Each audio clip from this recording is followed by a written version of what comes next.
ನಾವು ದೇಹದ ಹೊರಭಾಗಕ್ಕೆ ಎಕ್ಸಸೈಸ್ ಆಸನಗಳ ಮುಖಾಂತರ ಮಾಡಬಹುದು. ಬಟ್ ದೇಹದ ಒಳಭಾಗಕ್ಕೆ ಕ್ಲೀನ್ಲಿ ಮಾಡೋದು ಹೇಗೆ, ಆಸನ ಮಾಡೋದು ಹೇಗೆ? ದೇಹದ ಒಳಭಾಗಕ್ಕೂ ಆಸನ ಇದೆ ಅಂತೀರಾ, ಕ್ಲೀನ್ ಮಾಡೋದಿದೆ ಅಂತೀರಾ? ಎಸ್ ಫ್ರೆಂಡ್ಸ್, ದೇಹದ ಅಂತರಂಗ ಶುದ್ಧಿ ಬಹಿರಂಗ ಶುದ್ಧಿ ಬಸವಣ್ಣನವರು ಯಾವಾಗ ಹೇಳಿದ್ರಲ್ಲ, ಅದೇ ತರ ನಮ್ಮ ಅಂತರಂಗ ಶುದ್ಧಿ ಕೂಡ, ಅಂದ್ರೆ ದೇಹದ ಒಳಭಾಗಕ್ಕೆ ನಾವು ಕ್ಲೀನ್ ಮಾಡ್ಬೇಕಾಗತ್ತೆ. ಹೀಗೆ ಖಂಡಿತ ಹೇಳ್ತೀನಿ ಸ್ನೇಹಿತರೆ ನಮಸ್ಕಾರ. ಇದು ಯೋಗಾಮೃತ. ಫ್ರೆಂಡ್ಸ್, ಇವತ್ತಿನ ಈ ವಿಡಿಯೋ ಸ್ಟಾರ್ಟ್ ಮಾಡೋಕ್ಕಿಂತ ಮೊದಲು ನಾನೊಂದು ವಿಷಯ ನಿಮ್ ಜೊತೆ ಹಂಚ್ಕೋಬೇಕು. ಸ್ನೇಹಿತರೆ, ಈ ಒಂದು ಯೋಗಾಮೃತ ಚಾನೆಲ್ ಸ್ಟಾರ್ಟ್ ಮಾಡಿ ಕೇವಲ 2 ತಿಂಗಳಾಯ್ತು. ಅಂದ್ರೆ ದೀಪಾವಳಿ ಇದರಲ್ಲಿ ನಾನು ಒಂದು ವಿಡಿಯೋವನ್ನ ಹಾಕಿದ್ದೆ. ವಿಡಿಯೋ ಇನ್ಫ್ಯಾಕ್ಟ್ ಚಾನೆಲ್ ಮೊದಲೇ ಮಾಡಿದ್ದೆ, ಬಟ್ ನಾನು ಯಾವುದೇ ವಿಡಿಯೋವನ್ನ ಅದರಲ್ಲಿ ಹೆಚ್ಚು ಅಪ್ಲೋಡ್ ಮಾಡ್ತಾ ಇರಲಿಲ್ಲ ಈ ಯೋಗಾಮೃತ ಚಾನೆಲ್. ಬಟ್ ಲಾಸ್ಟ್ ದೀಪಾವಳಿಯಿಂದ ಈ ಒಂದು ಯೋಗಾಮೃತ ಚಾನೆಲ್ ಅಂತ ಹೆಸರಿಟ್ಕೊಂಡು ಯೋಗದ ವಿಡಿಯೋಗಳನ್ನು ಮಾತ್ರ ಹಾಕ್ತಾ ಇದೆ. ಸೊ ಈ ಒಂದು 2 ತಿಂಗಳಲ್ಲಿ ನನ್ನ ಈ ಚಾನೆಲ್ದಲ್ಲಿ 1000 ಸಬ್ಸ್ಕ್ರೈಬರ್ ಆಯಿತು. ಅದು ತುಂಬಾ ಖುಷಿ ಕೊಡುವಂಥದ್ದು. Thank you so much. ನಿಮಗೆ ಸ್ಪೆಷಲಿ ಆಗಿ ಥ್ಯಾಂಕ್ಸ್ ಹೇಳ್ತೀನಿ. ಅಂಡ್ ವಿಶೇಷ ಅಂತಂದ್ರೆ ಲಾಸ್ಟ್ 2 ದಿವಾಣ ಕೇಶವ ಭಟ್ಟರ ಪ್ರಾಣಾಯಾಮದ ವಿಡಿಯೋಗಳನ್ನ ಹಾಕಿದ್ದಲ್ಲ, ಅದು ಜನರಿಗೆ ತುಂಬಾ ರೀಚ್ ಆಗಿದೆ ಅಂತ ಕಾಣುತ್ತೆ. ಬಹಳ ಅವರ ಒಂದು ರೆಸ್ಪಾನ್ಸ್ ಇತ್ತು. ಅಂಡ್ ಒನ್ ಮೋರ್ ಥಿಂಗ್, ಪ್ರಾಣಾಯಾಮದ ಬಗ್ಗೆ ಅವರು ವಿಶೇಷವಾದ ವಿಷಯವನ್ನ ತಿಳಿಸಿಕೊಟ್ರು. ಎಲ್ಲರೂ ಅರ್ಥ ಆಗಿದೆ ಅನ್ಕೊಂಡಿದ್ದೀನಿ. ಅಂದ್ರೆ ಆ ಒಂದು ವಿಡಿಯೋದಲ್ಲಿ ಯಾರಿಗೆ ಸಾಧ್ಯ ಆಗತ್ತೆ ಅವರು ಮಾತ್ರ ಮಾಡಿ ಅಂತ ಹೇಳಿದ್ದಾರೆ, ಎಲ್ಲರೂ ಮಾಡಿ ಅಂತ ಹೇಳಲಿಲ್ಲ. ಸೂಕ್ಷ್ಮವಾಗಿ ವಿಷಯವನ್ನ ಗಮನಿಸಬೇಕು ಸ್ನೇಹಿತರೆ. ಅಂಡ್ ಒನ್ಸ್ ಅಗೇನ್ ನಾನು ದಿವಾಣಿ ಕೇಶವ ಭಟ್ರಿಗೆ ಈ ಮೂಲಕ ತುಂಬ ಹೃದಯದ ಧನ್ಯವಾದಗಳು ಗುರುಗಳೇ. ಮತ್ತಷ್ಟು ವಿಷಯಗಳನ್ನ ಮುಂದಿನ ದಿನಗಳಲ್ಲಿ ಕೇಳೋಣ. ಇಂಥದೇ ಹಲವಾರು ವಿಶೇಷವಾದ ವಿಡಿಯೋಗಳನ್ನ, ವ್ಯಕ್ತಿಗಳನ್ನ ಪರಿಚಯ ಮಾಡಿಸುವ ಮುಖಾಂತರ ಅವರಲ್ಲಿರುವ ವಿದ್ಯೆಗಳನ್ನ ನಾವು ಕಲಿಯುವ ಮುಖಾಂತರ ನನ್ನ ಈ ಚಾನೆಲ್ ಮುಖಾಂತರ ನಿಮಗೆ ವಿಷಯಗಳನ್ನು ತಿಳಿಸ್ತಾ ಹೋಗ್ತೇನೆ. And also thank you so much ಅಂತ ಹೇಳ್ತಾ, ಅಂಡ್ ಇವತ್ತಿನ ಈ ವಿಡಿಯೋದಲ್ಲಿ ನಾನು ದೇಹದ ಒಳಗಿನ ಭಾಗಗಳನ್ನ ಕ್ಲೀನ್ ಮಾಡೋದು ಹೇಗೆ ಅಂತ ಹೇಳಿ. ಸೊ ಇದರಲ್ಲಿ ಕ್ರಿಯೆಗಳು ಅಂತ ಕರಿತೀವಿ. ಅಂದ್ರೆ ದೇಹದ ಒಳಗಿನ ಭಾಗವನ್ನ, ಅಂದ್ರೆ ಮೂಗಿನಿಂದ ಹಿಡಿದು ನಮ್ಮ ಮೂಲಾಧಾರ ಚಕ್ರದವರೆಗೂ ಕ್ಲೀನ್ಲಿನೆಸ್ ಇರುತ್ತೆ. ಹೇಗೆ, ಏನು, ಯಾವ ರೀತಿ ಅನ್ನೋದನ್ನ ಈ ವಿಡಿಯೋದಲ್ಲಿ ಕಂಪ್ಲೀಟ್ ಆಗಿ ನೋಡಿ. ಹಾಗೆ ನಿಮ್ಗೆ ವಿಡಿಯೋ ಇಷ್ಟ ಆದ್ರೆ ಲೈಕ್ ಮಾಡಿ. ಯಾರು ಇನ್ನೂ ಸಬ್ಸ್ಕ್ರೈಬ್ ಮಾಡದೆ ವಿಡಿಯೋವನ್ನ ನೋಡ್ತಾ ಇದ್ರೆ ದಯವಿಟ್ಟು ಸಬ್ಸ್ಕ್ರೈಬ್ ಮಾಡಿಕೊಂಡು ವಿಡಿಯೋವನ್ನ ನೋಡಿ. ಬನ್ನಿ, ಇದರಲ್ಲಿ ಷಟ್ ಕ್ರಿಯೆಗಳು ಅಂತ ಹೇಳಿದೆ. ಷಟ್ ಕ್ರಿಯೆಗಳಿದೆ ಸ್ನೇಹಿತರೆ. 6 ವಿಧಾನದ ಮೂಲಕ ನಾವು ದೇಹದ ಒಳಗಿನ ಭಾಗಗಳನ್ನ ಕ್ಲೀನ್ ಮಾಡ್ತಾ ಹೋಗ್ಬೋದು. ಓಕೆನಾ? So first one is kapalbhati. ಎರಡನೇದು ತ್ರಾಟಕ, ಕಣ್ಣಿನ ಭಾಗ. ಮೂರನೇದು ನೇತಿ ಅಂದ್ರೆ ಮೂಗಿನ ಭಾಗಕ್ಕೆ ಸಂಬಂಧಪಟ್ಟದ್ದು. ಸೊ ಇದರಲ್ಲಿ ನಾವು ಜಲನೇತಿ, ಸೂತ್ರನೇತಿ ಅಂತ ಹೇಳ್ತೀವಿ, ಮೂಗಿನ ಉಸಿರಾಟದ ಭಾಗಕ್ಕೆ ಸಂಬಂಧಪಟ್ಟಿದ್ದು. ಸೊ ಇಲ್ಲಿ ಜಲನೇತಿ ಯಾಕೆ ನಾನು ಈ ಒಂದು ಟೈಮಲ್ಲಿ ನೇತಿ ತಗೊಂಡೆ ಅಂತ ಹೇಳಿದ್ರೆ, ಈಗ ಶೀತದ ವಾತಾವರಣ, ಕೋಲ್ಡ್, ಎಲ್ಲರಿಗೂ ಕಫ್ ಇರುತ್ತೆ, ಕೆಮ್ಮಿರುತ್ತೆ, ಉಸಿರು ಕಟ್ಟದಾಗ ಆಗುತ್ತೆ, ಮತ್ತೆ ಉಸಿರಾಡಿಸ್ಲಿಕ್ಕೆ ಸಾಧ್ಯ ಇಲ್ಲ, ವೆರಿ ಕೋಲ್ಡ್ ಅಲ್ವಾ, ವಿಂಟರ್ ಸೀಸನ್.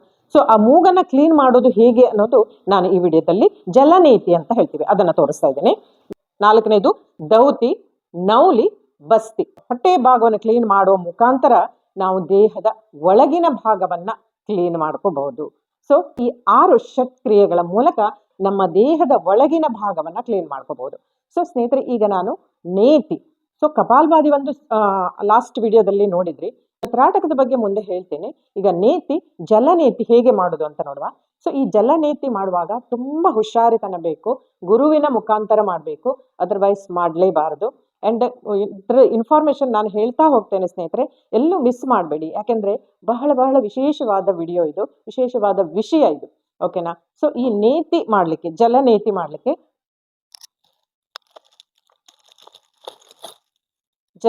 ಮಾಡ್ಲಿಕ್ಕೆ, ಈ ತರ ಒಂದು ಪಾಟ್ ಬೇಕಾಗ್ತದೆ. ಸೊ ನೋಡಿ, ಇದನ್ನ ನೇತಿ ಪಾಟ್ ಅಂತ ಕರಿತೀವಿ. ಇದಕ್ಕೆ ಕಾಣ್ತಾ ಇದೆಯಲ್ಲ, ಇದು ಅದರಲ್ಲೇ ಇರ್ತದೆ. ಆಯುರ್ವೇದಿಕ್ ಮೆಡಿಕಲ್ಗಳಲ್ಲಿ ಸಿಗುತ್ತೆ, ಅಥವಾ ಅಮೆಜಾನ್ ಆನ್ಲೈನ್ ನಲ್ಲಿ ಕೂಡ ತರಿಸ್ಕೋಬಹುದು. 100 150 ಏನೋ ಇತ್ತು. ಸೊ ಈಗ ಗೊತ್ತಿಲ್ಲ ಅದರದ್ದು. ನೋಡಿ, ನೇತಿ ಪಾಟ್ ಅಂತ ಕರಿತೀವಿ ಇದನ್ನ. ಇಲ್ಲಿ ಓಪನ್ ಇರುತ್ತೆ, ಇಲ್ಲಿ ಕಾಣ್ತಾ ಇದೆಯಾ, ಇಲ್ಲಿ ಓಪನ್ ಇರುತ್ತೆ. ಅಂದ್ರೆ ಇದನ್ನ ಹೇಗೆ ಮಾಡೋದು ಅಂತ ನಾನು ತೋರಿಸ್ತೀನಿ ಸ್ನೇಹಿತರೆ. ಸೊ ಇದು ಸೂತ್ರ ನೀತಿ, ಮೂಗಿನ ಒಳಭಾಗದಲ್ಲಿ ಇಲ್ಲಿ ಹಾಕಿ ಗಂಟಲಿನ ಮುಖಾಂತರ ಬಾಯಿಯಿಂದ ಹೊರಗೆ ತೆಗೆಯುವಂಥದ್ದು, ಇದು ಈಗ ಬೇಡ. ಸೊ ಓಕೆ, ನಾವೀಗ ಸ್ವಲ್ಪ ಈಸಿನೇ ಮಾಡಿದ್ರೆ, ಪ್ರಾಕ್ಟೀಸ್ ಮಾಡಿದ್ರೆ ಬರುತ್ತೆ ಇದು.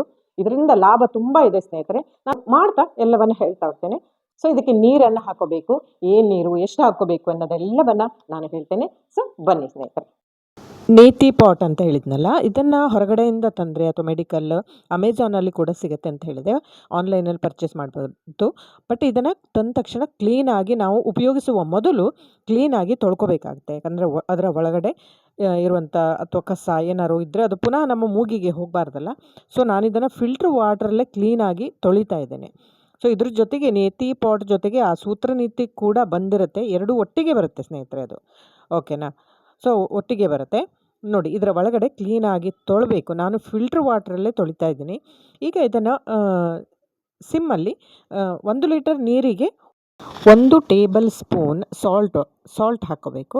ನಾನಿಲ್ಲಿ 1 ಲೀಟರ್ ನೀರೇನು ತೊಗೊಳ್ಳಿಲ್ಲ, 1/4 ಲೀಟ್ರ್ ತೊಗೊಳ್ದೇನೆ. ಹಾಗಾದರೆ 1/4 ಸ್ಪೂನ್ ಉಪ್ಪು ಹಾಕಿದರೆ ಸಾಕು.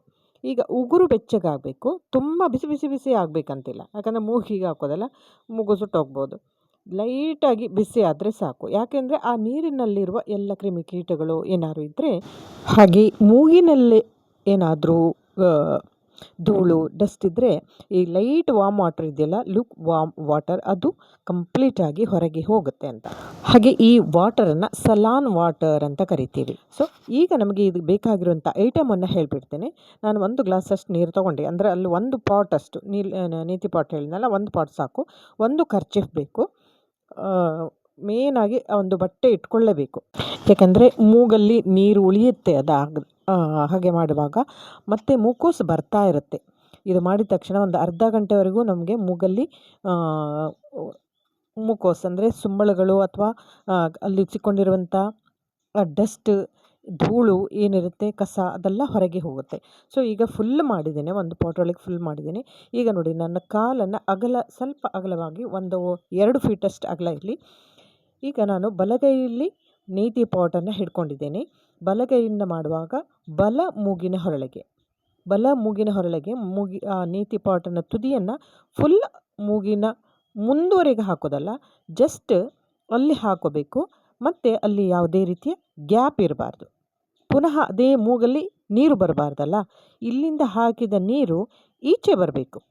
ಸೊ ಹಾಗಾಗಿ ಅಲ್ಲಿ ಕಂಪ್ಲೀಟಾಗಿ ಕ್ಲೋಸ್ ಆಗಿರಬೇಕು, ಮೂಗು ಕ್ಲೋಸ್ ಆಗಬೇಕು. ಮತ್ತು ಇಲ್ಲಿ ನಮ್ಮ ಉಸಿರಾಟ ಬಾಯಿಯ ಮುಖಾಂತರ. ಹಾಗಾಗಿ ನೋಡಿ, ನಾನು ಸ್ವಲ್ಪ ಬಾಯನ್ನು ಓಪನ್ ಮಾಡಿದ್ದೀನಿ, ಯಾಕೆಂದರೆ ಇಲ್ಲಿ ಮೂಗಿನಲ್ಲಿ ಉಸಿರಾಟ ಮಾಡಲಿಕ್ಕೆ ಆಗೋದಿಲ್ಲ. ಮತ್ತು ಸ್ವಲ್ಪ ಮುಂದೆ ಬೆಂಡಾಗಬೇಕು. ಸ್ವಲ್ಪ ಬೆಂಡಾಗಿ ನಾವು ಯಾವ ಸೈಡಿನ ಮೂಗಿನ ನೀರಿಗೆ ಹಾಕ್ತಿದ್ದೀವಿ ಆ ಸೈಡ್ ತಲೆಯನ್ನು ಸ್ವಲ್ಪ ಮೇಲೆ ಎತ್ತಬೇಕು. ಓಕೆ, ನೋಡಿ, ಈಗ ನಿಮಗೆ ಕಾಣಿಸ್ತಾ ಇರ್ಬೋದು, ಸೈಡಲ್ಲಿ ನೀರು ಬರ್ತಾ ಇದೆ. ಓಕೆನಾ?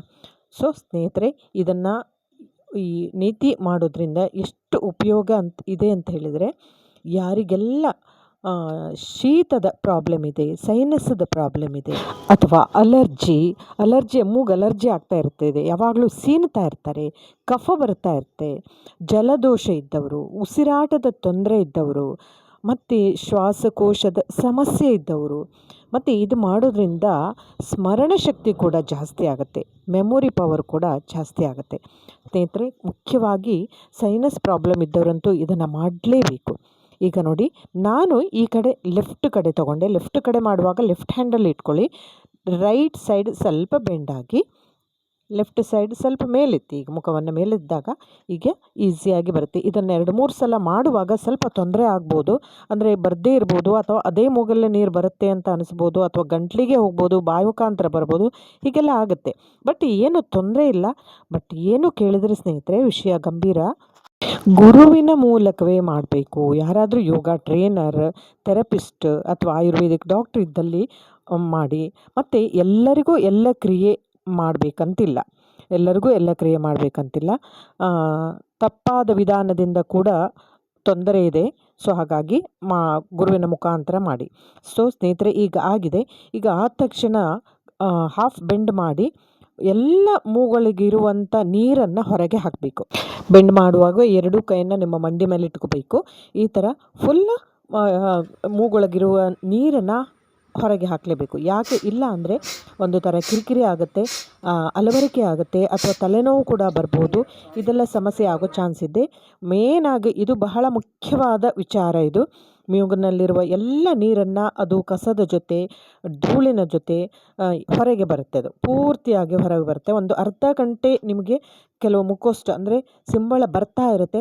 ಎಷ್ಟು ಕಫ ಹೊರಗೆ ಬರುತ್ತೆ ಅಂದರೆ ನೀವು ಒಂದು ಸಲ ಮಾಡಿದಾಗ ಕಂಪ್ಲೀಟ್ ಆದ ನಿಮ್ಮ ಗಂಟಲು ಮತ್ತು ಮೂಗಲ್ಲಿರುವ ಎಲ್ಲ ದೋಷಗಳು ಅಂದರೆ ಕೆಟ್ಟ ಗಲೀಜುಗಳು ಹೊರಗೆ ಹೋಗುತ್ತೆ. ನೋಡಿ ನಾನು ಎಷ್ಟು ಸಲ ಕಫವನ್ನು ಹೊರಗೆ ಹಾಕಿದೆ ಅಂತ. ಈಗ 3ನೇ ಸ್ಟೆಪ್ಪಲ್ಲಿ ಒಂದೊಂದೇ ಮೂಗನ್ನು ಕ್ಲೋಸ್ ಮಾಡಿ ಪುನಃ ನೀರೇನಾದರೂ ಸ್ವಲ್ಪ ಉಳಿದಿದ್ರೆ ಅದನ್ನು ಕೂಡ ಕಂಪ್ಲೀಟಾಗಿ ಹೊರಗೆ ಹಾಕಬೇಕಾಗುತ್ತೆ. ನೋಡಿದ್ರಲ್ಲ, ನನ್ನ ಮಗ ಕೂಡ ಹೇಳ್ತಾ ಇದ್ದೆ ಎಷ್ಟು ಗಲೀಜುಂಟು ಮೂಗಲ್ಲಿ ಅಂತೇಳಿ. ಎಸ್, ಪ್ರತಿ ಒಬ್ಬರಲ್ಲೂ ಇರ್ತದೆ ಸ್ನೇಹಿತರೆ, ಇದು ಯಾರು ಒಬ್ಬರಲ್ಲಿ ಅಲ್ಲ. ಹಾಗೆ ಫ್ರೆಂಡ್ಸ್, ಇದನ್ನು ಯಾರು ಮಾಡಬಾರ್ದು ಅಂತ ಹೇಳಿದೆ, ಮೂಗು ಸರ್ಜರಿ ಆಗಿದ್ರೆ ಅಥವಾ ಮೂಗಿನಲ್ಲಿ ರಕ್ತ ಬರ್ತಾ ಇದ್ದರೆ, ಬ್ಲೀಡಿಂಗ್ ಆಗ್ತಾ ಇದ್ದರೆ, 15 ವರ್ಷದ ಒಳಗಿನ ಮಕ್ಕಳು ಬೇಡ. ಹಾಗೆ ಮೆಂಟಲ್ ಏನಾದ್ರು ಡಿಸಾರ್ಡರ್ ಇದ್ದರು, ಪ್ಯಾರಾಲಿಸಿಸ್ ಇದ್ದರು, ಇಂಥವರು ಮಾಡೋದು ಬೇಡ. ಉಳಿದಂತೆ ಎಲ್ಲರೂ ಮಾಡ್ಬೋದು. ಗುರು ಮುಖೇನ ಕೇಳ್ಕೊಳ್ಳಿ, ವಿಶೇಷವಾಗಿ ಗುರುವಿನ ಮುಖಾಂತರನೇ ಮಾಡಬೇಕು. ಫ್ರೆಂಡ್ಸ್, ನೋಡಿದ್ರಲ್ಲ ಜಲನೀತಿ ಮಾಡೋದು ಹೇಗೆ ಅಂತ.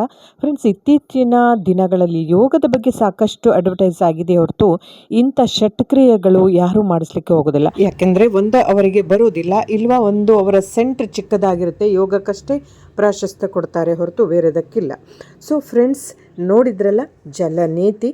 ನಿಮಗೆ ಹೇಗೆ ಅನ್ನಿಸ್ತು? ಉಪಯೋಗ ಇದ್ದರೆ ಒಂದು ಲೈಕ್ ಕೊಡಿ, ಶೇರ್ ಮಾಡಿ, ಹಾಗೆ ಚಾನಲ್ಗೆ ಸಬ್ಸ್ಕ್ರೈಬ್ ಮಾಡಿ ಅಂತ ಹೇಳ್ತಾ ಮುಂದಿನ ವಿಡಿಯೋದಲ್ಲಿ ಮತ್ತೊಂದು ವಿಶೇಷವಾದ ವಿಷಯದೊಂದಿಗೆ ಬರ್ತೇನೆ.